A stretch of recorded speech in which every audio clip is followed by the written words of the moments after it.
Putin is heading to the table, under pressure, not because of sanctions, but because a silent US force is now in the region near Russia, and Moscow knows it.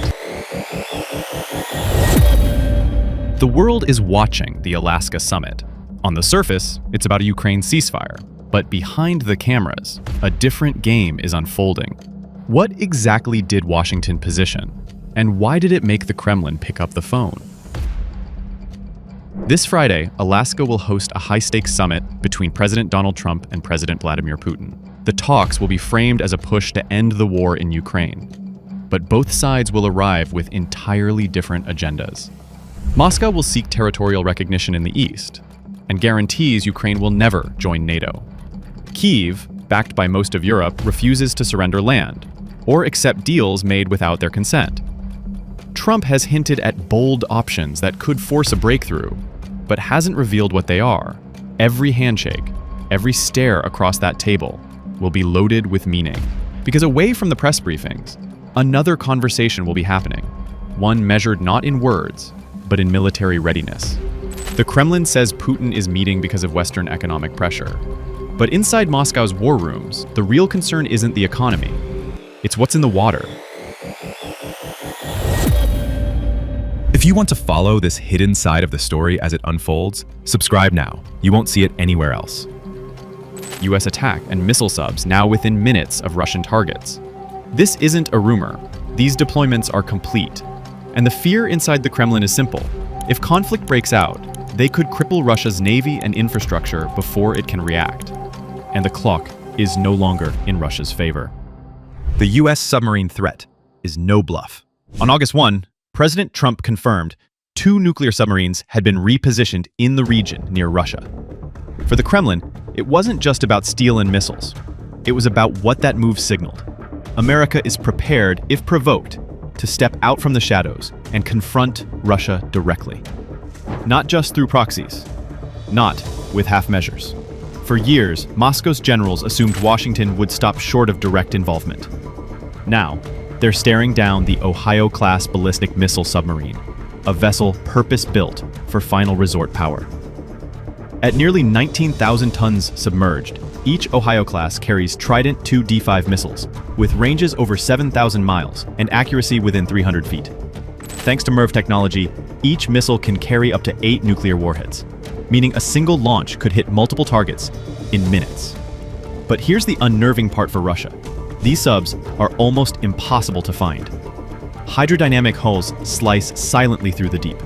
Machinery is mounted on vibration-isolated platforms.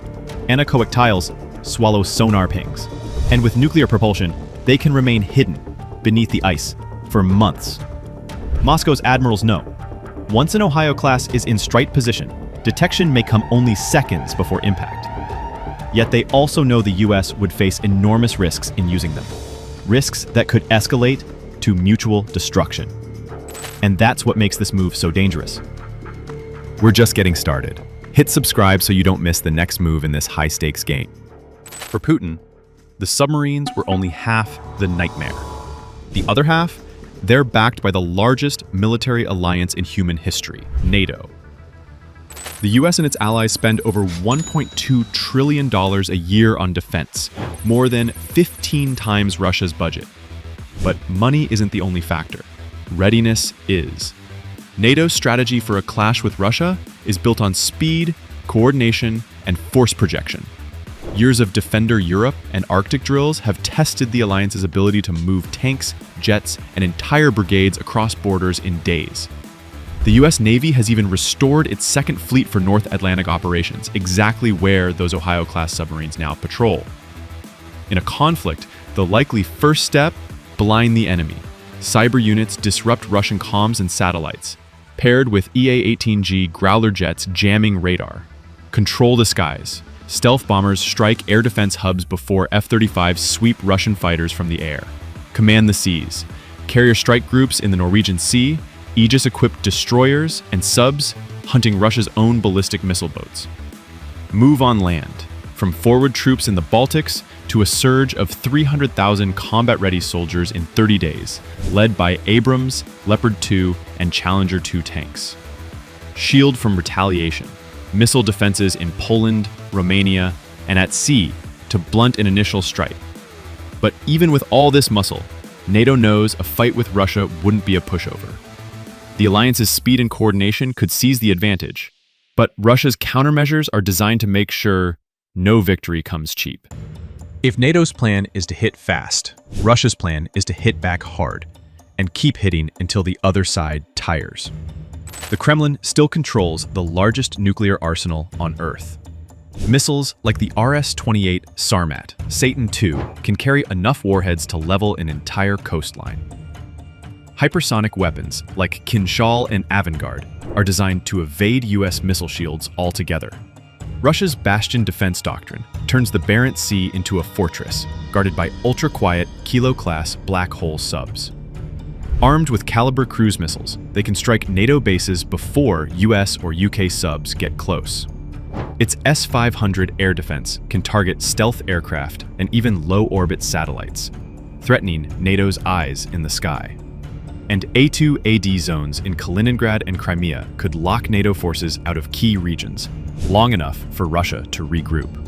If things spiral into full war, the Kremlin could lean on its nuclear triad, not necessarily to fire first, but to warn NATO where the red lines are. The Poseidon nuclear torpedo, built to create radioactive tsunamis, is one such warning. And Russia could stretch the fight beyond Europe. Joint drills with China's Navy and warmer ties with India hint at a broader strategy, force NATO to fight on multiple fronts, testing its staying power. The Kremlin's calculus is simple. If they can survive the opening storm and drag the war into winter, fuel shortages, political fractures, and war fatigue could turn NATO's advantage into a slow bleed. This Alaska meeting isn't just diplomacy. It might be the last chance to stop a war the world isn't ready for. This Friday in Alaska, the stakes aren't just about lines on a map in Eastern Europe. They're about America's identity as a superpower. Putin is walking into the room knowing exactly what he wants. And it's not just a handshake. Some insiders say he's after Ukrainian territory as a bargaining chip. Others believe he's there to test whether Washington has the will to stare him down. And Ukraine's Zelensky? He's already vowed that no land will be surrendered, ever. Meanwhile, Americans are asking, how far should we go? Should we risk open confrontation with the world's largest nuclear arsenal to defend Kyiv? Or are we being pulled into a fight that could spiral into something we can't control? So here's where I turn it to you. And don't just watch. Answer this. Should America stand firm even if it risks war? Or find a deal, even if it means compromise? And if you were in that Alaska meeting, what would you say to Putin, knowing the wrong words could trigger the unthinkable? The decisions made this Friday could define not just the future of Ukraine, but the role of America in the 21st century. Thank you for giving me your time today. You could have spent it anywhere, but you spent it here. Subscribe, and I'll see you in the next one.